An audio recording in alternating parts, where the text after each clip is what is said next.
Good morning, everyone. This is Nikachu, Merfolk Master, and we are here with day 118 of Coffee and MTG, the morning talk show, where if you got questions, we're gonna brew up we brew up questions and answers. So go get yourself a cup of coffee where we discuss all things Magic the Gathering, and wherever you are in this world, it is always a great time to sit with a delicious cup of coffee and talk some Magic. And as we are here with the morning crowd, Kyoka 620, of course, is going to be here with all the drinks. You know, I've never really paid attention to the avatar. We've got coffees and Slurpees and mochas and frappuccinos. Kyoka's ready for any conversation for Magic the Gathering. So let's all get together and have a lot of fun, as we usually do every single morning. So as I wait for people to show up with the show up through the ads of Twitch, because I'm sure that people are fighting through them as they are on their way here. Just to remind everyone that if you want to be part of the show, you want to be part of the conversation, come on down. Twitch.tv/Nikachu MTG, and we do this Mondays to Fridays, 9 o'clock a.m. Central Standard Time. And let's have a lot of fun. All right. Good morning, Balada. Balada also always part of the morning fam here on Coffee and MTG. So we also usually do Decklist review, but we're actually going to cut it short today because every Thursday I have some sort of test or quiz. So we're not going to have one today. I have the statistics class is just killing me. I'm only allowed one cheat sheet. And I've got 3 here. So this is illegal. I got to make this much more concise on this one. I got to make it smaller. This class is just killing me. So let's talk Magic and get my mind off of this. Good morning, Murcherer. And good morning to Salud. If anyone's watching live, you can see Salud. Salud, you want to say good morning? Salud. We have the salute. So basically, artificial salute cam here on the bottom right. And we're live. And yeah, and the salute emotes. Oh my God, you have no idea what Salud did yesterday. He's running back and forth like crazy in the hallway. But what he does is he ends up flipping his water bowl. Just flipping the water bowl. And I had just filled it up that morning. And there was water just all over the damn floor. And we owned a mop, but I didn't know that we owned a mop. I totally forgot about it. And I spent like 20 minutes just trying to clean up all the water, soaking it up with paper towels. I made you a deck for fun. Fishes and taxes. Sounds great. Let me guess. It's like Merfolk, but it's got to have Thalia, Leonin Arbiter, and maybe Flicker Wisp in it. Yeah, how is everyone today? All things considered, I'm doing very well. How old are you, by the way? Are you just finishing in an undergrad? I am, yeah, something like that. I am, well, yeah, I'm getting close. I've got like a year and a half to go. But I am 34 today, but tomorrow I will be 35. So we might as well just say I'm basically 35 years old right now. Speaking of birthdays, by the way, I actually got a special request this morning that we give a nice happy birthday to Johan from Norway, one of my loyal patrons on Patreon, viewer, fan of the channel. Good morning and happy birthday to Johan from Norway, Johan Josie. And have a wonderful day. I didn't realize our birthdays are so damn close together. I never realized I needed to ask about this, but are there eels in this morning show? Eels? What do you mean by that? Are there eels in this morning show? Bellata cheered 1 bit for the happy birthday. So we got all the birthday wishes for Johan. Monster CC's with the happy birthday. Cheer 1 happy birthday. Is that like an emote or something? Where's my... Oh, I'm not operating on... Where's my twitch.tv? I have to change the category.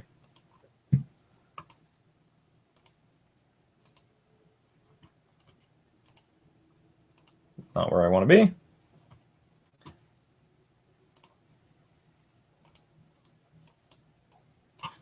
Magic. Oops.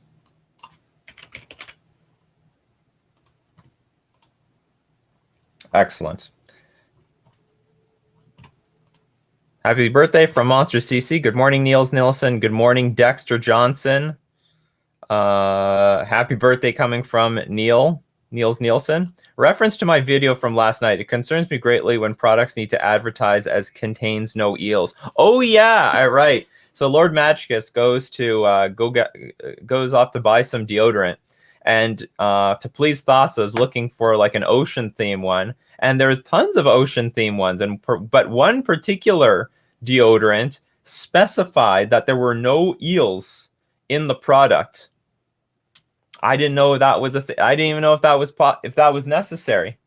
How do we feel about eels being in our population or not? Being in our archetype? Lord Magicus also says, happy birthday, Johan. Are you doing deck reviews? Today I am not. We're going to have a nice short conversation today, and then I got to fill in this cheat sheet because in 45 minutes I'm going to go to my grave for the third time in a row with this statistics class. This statistics class is brutal. I'm like studying for it and it's useless. It's one of these classes. I'm trying. Maybe I could invest my entire time every single day doing it and it would change something, but I feel like I should have better grades than I do. Good morning, Jundicide. You still rocking Jund? I run into Jundicide once in a league. And true to his name, he does run Jund. What percentage of students survive this class? I imagine it's pretty high. Like, I always thought, let me put it this way. In this statistics class, the only way you got into it is if you pass the first one. And if you pass the first one, you're good to go for the rest of them. You know, it's always in the beginner. It's always in these first year classes that I think a lot of people struggle because they don't know if they're like I would say once you get into like second year, third year, like those people already passed the first year classes and they're good to go all the way to graduation. So I think I think the percentage will be pretty good. I just might not be part of it this term. Once in a while runs that Jund back. I've been devoting my attention to Bant Stoneblade lately and a little bit of Luris Rock. Well, Luris Rock is still within the wheelhouse of Jund. When I took stats the first time, only 5 out of 30 students were still attending by the end of the semester. Oh my god. But what stats class was that? Was that like first year stats? This is like a second year stats class. I've been devoting my attention to... Oh yeah, I got that. Thanks for submitting to Blada. But make sure... Okay. Let's just check this out. We're not doing Decklist review, but Belada wanted to just show off a Death and Taxes Merfolk deck, so why not? Let's go check it out as we start this morning. All right, we got Flicker Wisp. Of course, I predicted Flicker Wisp, Leonin Arbiter, and Thalia, Guardian of Thraben, in a Merfolk deck. Oh, but this is not exactly what I thought it was going to be. Okay, so there's Flicker Wisp, Giver of Runes. It's actually mostly Death and Taxes, but just a few Merfolk creatures just thrown in there randomly. Merfolk Trickster and Harbinger of the Tides. And Unsettled Mariner. But it's mostly it's mostly just a regular Death and Taxes deck. So you like tax them on mana, and then you tap and bounce their creatures. I guess that also has some synergy with Skyclave Apparition, because you make the token and then you can tap it and bounce it, if it comes to that. 12 fish. I see 8 fish and an imposter. This is an imposter. And this is an imposter. This is the imposter. This is definitely the imposter of the deck. It was definitely the imposter of of Merfolk. I ended up not liking this card at all. Probably in Death and Taxes it does better, because you're actually taxing their mana. Path to Exile, Ether Vial, Burnt-in Forge Tender, Deputy of Detention, Mirren Crusader. Why Burnt-in Forge Tender when you can run something like the 2-mana one? The 2-mana has pro red and pro black. And as far as I'm here, it just destroys the decks that you use it against. Just destroys. Anyway, thank you very much for submitting that deck list, Belada. Wish I could be here for all of these streams. Well, you can on the replay at Nikachu MTG streams, which I actually have to give like a dedicated name to. But if you YouTube Nikachu MTG streams, all the replays go there. That's where I dump all the replays. If you are not already familiar with the what's it called, where these videos go. Wait, I thought you were skipping review. Well, I didn't review it. I just looked at it. Good morning, Alchemist. Oh, now everyone's doing it. Yeah, we're not doing hardcore deck list reviews today because I won't have enough. Well, usually first half of the show we talk Magic, second half we do deck list reviews. But first half of the show we're going to talk Magic. Second half, I'm getting the hell out of here. You won't find a new episode of Nikachu News though. No, not yet. Oh, I do want to make one about the what's it called? I did want to make one about the Walking Dead cards, and it probably would have been really good because a lot of people were so pissed about it. Good morning, Dire Wolf. I am familiar with the channel. My second channel. I got to pay more attention to my first channel, though. After this test is done, I'm going to finish editing my top 10 decks to beat for Modern. You use Wanderwine Hub for Blue-White Merfolk? Absolutely. It's Tundra. It's literally Tundra. But you know what? I mean, okay, so this is, you would think Merfolk is lucky. We got a Tundra for the deck, blue-white. But first off, we don't have a lot of directions for blue-white. Well, actually, we have a little bit now. We have Luris. So Luris Merfolk is a possibility. But if you look at the other ones, I don't know the names to all of them. Like, what's it called? We have, like, there's one for Elementals. There's a land for Slivers. Maybe the Goblins one is just as bad as ours. But for the most part, there's like way better lands for tribal decks than what was given to Merfolk. We have like a pretty crappy one in the grand scheme of things. I think Goblins also got shafted here. They have a blue-black one that just does nothing except produce black and red. Sorry, they have a black-red one that does nothing but produce black and red. Dude, I love Nikachu News. I know about 50 other people that do too. Okay, sounds like Nikachu News is due for a new episode. Nikachu News is so good. We haven't had a good angry Nikachu News in a while. As in Modern, right now, folk deck would you prefer? Right now, I'm on Mono Blue. I'm on Mono Blue, and I have no reason to go anywhere else. I think Mara Regery is well positioned right now, and I think the fact that we now play with Glasspool Mimic to not only curve into our third land drop for Mara Regery, but also that it can clone Mara Regery and give us multiples and give us very explosive games is very valuable to us. So I think Mara Regery, I'm on Mono Blue. Yeah, I'm on Mono Blue. I don't know what else to say about it. And I also believe that because Giver of Runes is shooting up in popularity, not just for Stoneblade decks, but also for the Death and Taxes deck, it's hard to attack through. So Mara Regery actually does a pretty good job of tapping multiple things at the same time and helping us push through damage. Could you massively overreact to something today just to keep us going until Nikachu News returns? Not really. The those things are way more scripted than you would think. A lot of my videos are improvised, but the Nikachu News is like very planned for and scripted. Mono Blue Yorion Folk when I don't know. You know what? I wanted to play Yorion in Merfolk before the companion rule changed.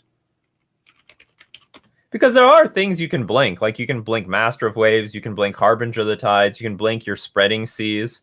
It's not crazy. Like it's not entirely insane to play this card. And who knows, maybe it's even better now that we have Glasspool Mimic, so we can again curve into the 5-drop that we want. And yeah, who doesn't want a random 4 or 5 creature that gets a bunch of value? You can blink Silvergill Adept to draw a card. So there's a lot of potential with Yorion and Merfolk. But now that you have to pay 3 to put it into your hand and then play it out next turn, it seems a lot less interesting. Let's bring back Coco. You know what? I haven't tried that yet. Because, again, like Glasspool Mimic.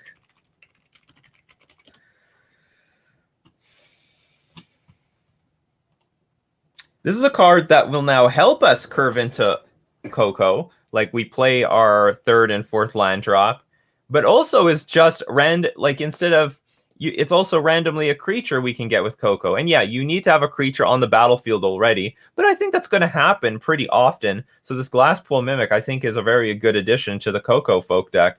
But I still, again, I have not prepared for this deck at all. I've done nothing. No investment in it. Because I'm doing pretty well with mono blue as it is. You could overreact about this statistics quiz. These statistics questions are all the same, except they have one nuance difference. If you do not follow step by step, you're going to get the completely wrong fucking answer. And they don't give you any marks for multiple choice questions. Why would they do that? It's an all or nothing thing. You have to do everything perfectly 50 steps in a row to get that one answer. It should be worth 10 marks each question, except it's worth 1. This is unbelievable. Anyway, I'm a little bit more motivated to complain about the statistics quiz. It's not even that many questions either. If you like fuck up 1 or 2, it's over. It's just over. Yeah, I was considering Coco Folk for next week. I don't know, maybe I could do something. If I had a little bit more time, I would jam more different variations of Merfolk. I was saying Lifebane Zombie is a thing. White and green decks are everywhere. It's so satisfying to snipe Urrows and Skyclave Apparitions with it. Let's go look up Lifebane Zombie. Is Lifebane Zombie, this really is a hidden gem in the format right now? Because there's all sorts of cards that people have just forgotten exist. And Lifebane Zombie definitely could be one of them. So 3 mana, 3/1 creature. And when Lifebane Zombie enters the battlefield, target opponent reveals his or her hand. You choose a green or white creature card from it and exile that card. So basically, Thoughtseize on a creature. But it's pretty slow and clunky for the most part. Has Intimidate. I'd prefer it had pro white and pro green. Could be worse. Wrong answers could count for negative points. It could be worse, but you know what? In general, if you get like a point for normally if you write out a quiz or a test or something, you get a point for like showing the right formula. You get a point for stating out your hypothesis and a bunch of other stuff. You get a point for doing some sort of calculation, and then if you screwed up somewhere, if you get the final answer wrong, you can still get like 75% for the question because you still had more or less the right idea. And in this in these multiple choice questions, it's basically a no. And I get the sense our professor sent an email out to everybody saying that I just heard how much you love multiple choice questions, and that's why the next quiz isn't going to have any. So the next one we don't have any at all. I have to write everything out in all the formulas in a botched way. That's okay. But the point is no multiple choice for my next quiz. So I don't have any excuses. So I better pass this one. What's the rule for ETB triggers ordering with Coco and Glasspool? You order them. Well. When it comes to, Glasspool is not a trigger, by the way. It just happens. So enters the battlefield and you just choose something that's in play and you're going to copy it. But when it comes to ETB triggers, now let's say the Glasspool Mimic copies something that would have an ETB trigger. It will trigger. Now let's say there are two creatures triggered. You just order which one resolves first, which one resolves second. That's all. If you need to know something more specific about this, just let me know. You can eat an Omnath and an Urrow, assuming you're on the play. I know I do computer science as my major, so I had to take extensive amount of math classes. I haven't had to take extensive amount of math class. Well, I've taken a decent chunk of math classes. You probably took more than me, though.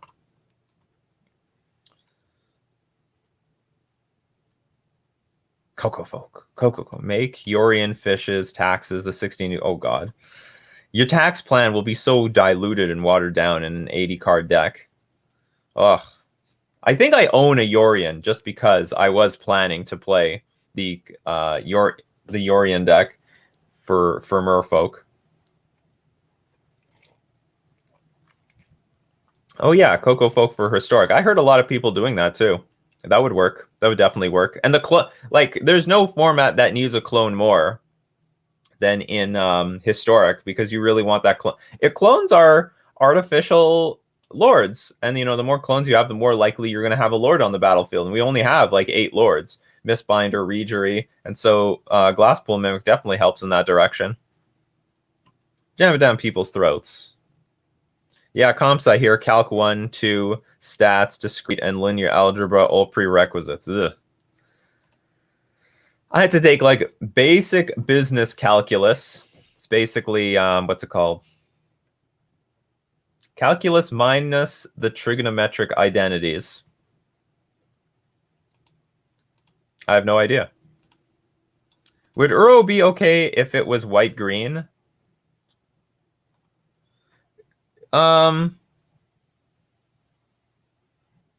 Interesting question.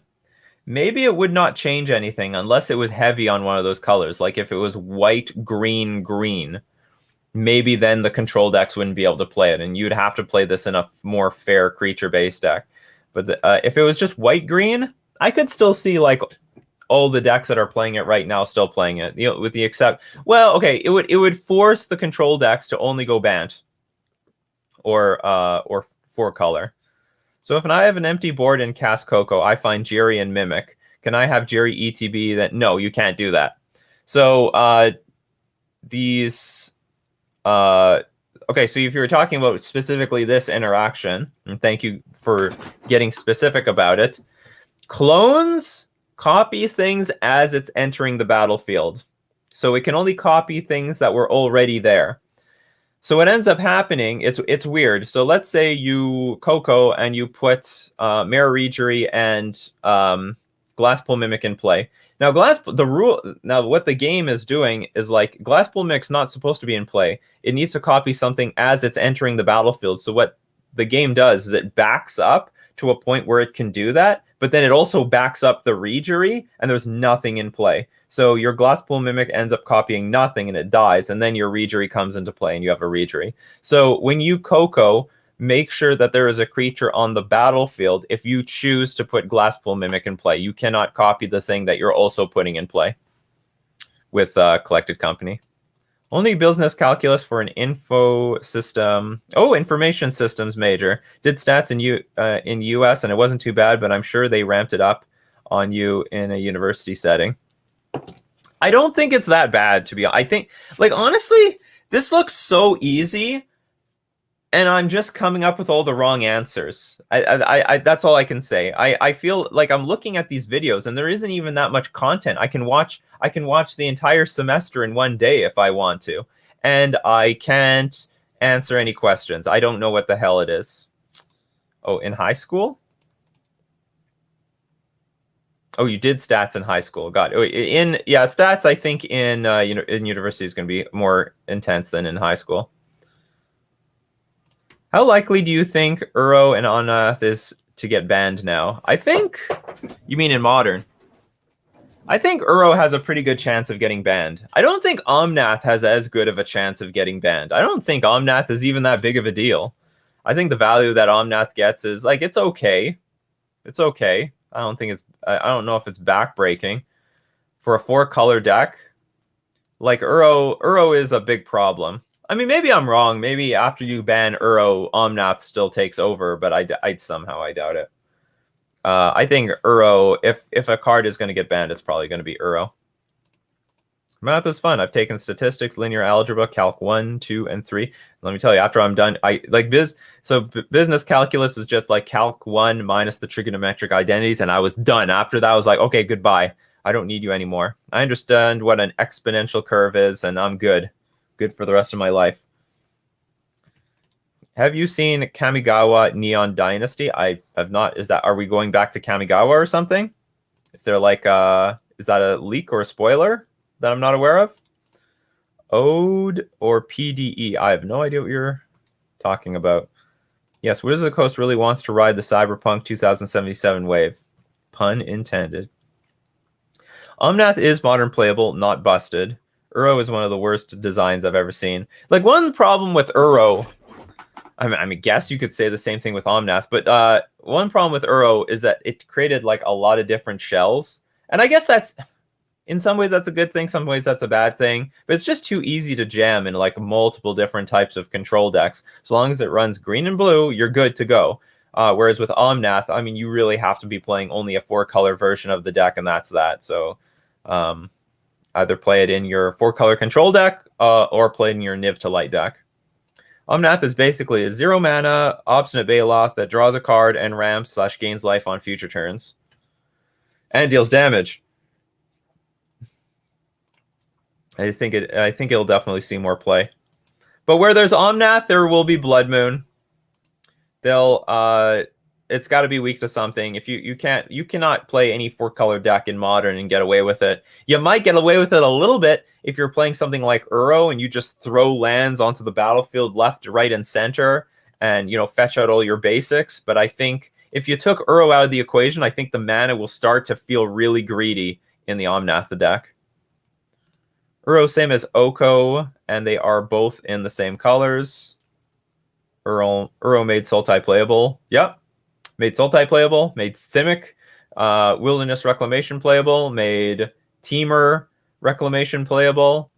Made a bunch of control decks that never saw play in the color pie for forever. We saw the rise of Bent, Temur, Simic.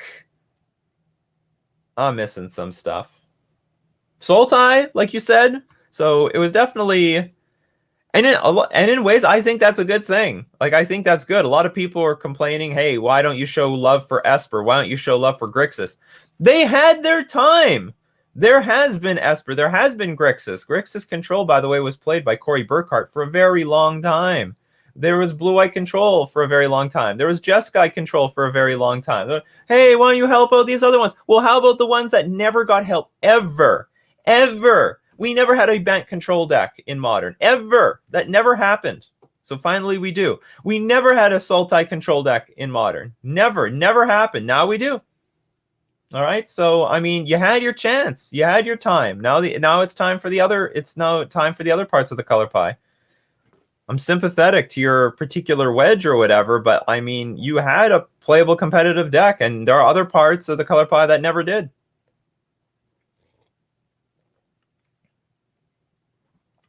I like Uro in Modern. Some people like Uro. Uro isn't ban-worthy, but it's strong. Now we got the Uro supporters up here. There's a ton of removal and grave hate. Well, that's a problem. The removal doesn't do so well against Uro because you drew a card and got a land drop, then you escape it and you still draw a card and got a land drop. So removing it is not equivalent value. Field of the Dead is a problem for me. It's annoying the hell out of me. That the Field of the Dead was so deceptively good. Like it's clearly comparable to Valakut, except somehow this card was better. It's better because it can block and still act as a win condition. I mean, that's why it's better. Valakut does not act as a blocker. So sometimes when you get the initial Valakut out, you'll get a few triggers or whatever, but that still doesn't block anything. And then your opponent still has an opportunity to win the game. Whereas with Field of the Dead, you put out a few blockers. Apparently that was very important against Death Shadow. Death Shadow decks hate Field of the Dead. They're forced to have Temur Battle Rage. It's Temur Battle Rage or bust. So Field of the Dead ended up stabilizing against a multitude of different decks. How about Felidar Enchantment? I don't know what you're talking about. You have to be more specific. How about Felidar Enchantment? Let me just look up Felidar, see if what pops up. There's a lot of Felidars. Or just Felidar itself. Okay, which of these are an enchantment? Felidar Umbra, Felidar Retreat. What about it? 4 mana, landfall. Whenever a land enters the battlefield under your control, choose one. Make a cat, beast, or put a +1/+1 counter on each creature you control. Those creatures gain vigilance until end of turn. This is a very fair card. I mean, I don't know what this looks like for Standard. Maybe this is a good card for Standard, but for Modern, this is just going to get... I mean, you could be dead by the time you cast this card, so I mean, it's very fair. This picture's pretty cute. There's a bunch of kitties in it. Forgot the Felidars are cats. I don't like how Uro turns every format it's legal into a format with Uro pile format. Uro pile is a thing. It's a good creature. Good creatures get played. You could say the same thing about Tarmogoyf. It's just that Tarmogoyf is not as resistant to removal as Uro is. Tarmogoyf looks like saw an outrageous amount of play in every format that it was legal in, except for maybe Standard. Maybe because people didn't know the power of. I don't know what Tarmogoyf looked like in Standard at the time. I wasn't playing. Felidar Retreat is a cool payoff for Pioneer Scapeshift. Neat. So yeah, okay, I could see that in Pioneer. Because they don't have Field of the Dead. It's got banned. Do you think there will be upcoming bans in Modern? Of course. Like, well, the question is how soon. I don't think anything's going to be banned, like, for months. And we have to wait at least for another set to come out. Right now, Modern is, like, very balanced. I think Modern is exactly where Wizards of the Coast wants it to be. There's a good variation. The meta is changing from week to week. Nothing's overbearing. Nothing's too popular. So nothing's going to get changed until the next set comes out, and then we have to see if anything like puts any particular archetype over the top. It's possible that like a very good build of Death Shadow is discovered, and that takes over the metagame. But as is, it's a good deck right now, but is not. No one's all in on Death Shadow. Gendicide says, love and Modern at the moment. Yeah, Modern's supposed to be the format we get to play the good cards in. Well, that's supposed to be Legacy, but in my opinion, there are too many really good cards in Legacy. I'm like, fuck that. Red Black Shadow is the only thing I'm losing to. And like that's the thing. So if this is the best deck in the format and people like sort of discover that, and this thing takes over, maybe there will be some sort of banning. I don't even know what they would cut from the deck. Maybe they finally ban Death Shadow itself. Death Shadow has been part of banning conversations. Multiple banning conversations, but in the end, Death Shadow never completely took over Modern. It's the third day on new Standard, and it still isn't solved. After the weekend competition. So yeah. So and I heard what's his name?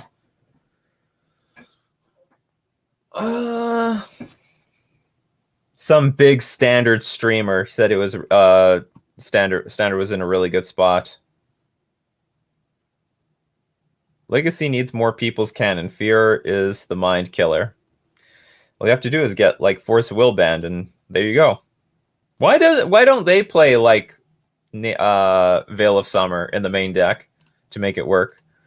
Modern is actually hugely diverse online at the moment, especially with Uro, admittedly. Death and Taxes is more powerful than ever, so it's a good sign. I love how it is right now. Yep. Death and Taxes is in a really good shape right now. Let's ban every single card in Standard. Well, just ban all the powerful cards. I don't think there's anything wrong in Standard. If like a nail pops up, you bang it down. Like the thing is, it's so easy to make. Like if you don't take action in Modern can figure itself out because there's just enormous card pool of cards that you can choose from, and over time, people will find some solution to particular problems. It happens very often. Like I don't mind Wizards in a lot of situations being a little bit conservative with the bans in Modern. Just let Modern see if it can figure itself out, because there are a lot of situations where it does. It was not too long ago that Uro was really all over the place, and Prowess too. And now Prowess is not as heavily played, and also I think the Uro decks maybe out of the price, because the Uro deck online is like over 1,000 ticks, and that's very expensive for most people. So maybe that's why it's not everywhere. But for the most part, the format is pretty balanced right now. But if you do that, you can't wait in Standard. Like if Standard gets solved, then Standard just gets solved, and people don't even want to look for an answer to Standard if like 8 out of 10 of the top 8 decks are one deck. They'll just play that one deck, and then it just gets degenerate really, really quickly. So you have to take quick, swift action in Standard. You have to ban things immediately And I mean immediately. You cannot wait a month to see what happens. You can give it a week, and after that, you start banning things. You have to sculpt that standard format very, very quickly. And I think you can do it by just banning the most powerful cards. It's simple as that. Problem with Legacy is, yes, you can play more powerful cards and decks, but your opponent's deck is just stupid if you're playing on a competitive level. Yes, the decks that you play against in Legacy are stupid powerful. I don't get Red Black Shadow. Removal really gets them. Is it this big because is the opposite of the Uro piles? It's just a combination. It's just prowess with like really big creatures. Basically, that's the way I look at it. I mean, maybe removal does get them, but not every deck is a removal deck. You know, I mean, if you look at Stoneblade, they only have like 4 Path to Exiles. You're gonna find them. I mean, and same thing with like the Uro decks. This, you know, actually, I was thinking about it. Why is Mirror Regery so well positioned right now? There's not that much spot removal. There's just not. The Lightning Helixes are low. The Lightning Bolts are low. The Path to Exiles are low. There's just not that much spot removal in the grand scheme of things. Like, Jund has not taken over the format. There's a lot of Titan decks that do not play spot removal. There's a lot of Uro or Stoneblade decks or Death and Taxes. Like, Death and Taxes has like a lot of pseudo removal, but we're talking about just like instants and sorceries that like kill things. It's not that heavy. So that probably helps the Death Shadow decks survive and thrive. So that's because I'm wondering, why aren't my Regeries dying? Why am I always allowed to untap with them and clone them and do all this stuff? There's just not that much removal as there was in the past. Like in the past Moderns, it was like every deck was an attrition-based deck. Every deck had tons of removal spells, and it was this big war over who had more removal spells, or could you Thoughtseize enough of their removal spells to protect your own creature that was going to get played. So, I mean, that was the deal. Anyway, this is going to be it for today. I gotta finish my cheat sheet. I have a lot of work to do. I only have like about 20 minutes left before I'm screwed. But anyway, thank you very much, everyone, for joining me today. I will find somebody to raid. Who are we going to raid today? Let's raid... hold on, I want to see.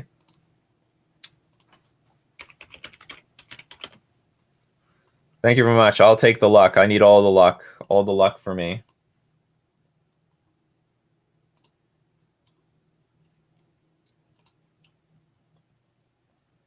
I wish it... I have like...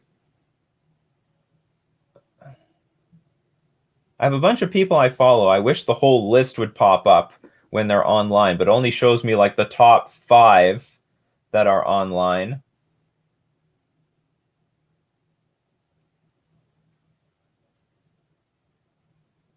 Here, how about this? Modern Spirits with Skyclave Apparition is being played by Basic Landshark. Let's go raid Basic Landshark. He deserves a raid. All right, so anyway, thank you very much for joining me today. If you love spirits, go check out the spirits from Basic Landshark, and I will see you at the next cup. See you tomorrow. Have fun.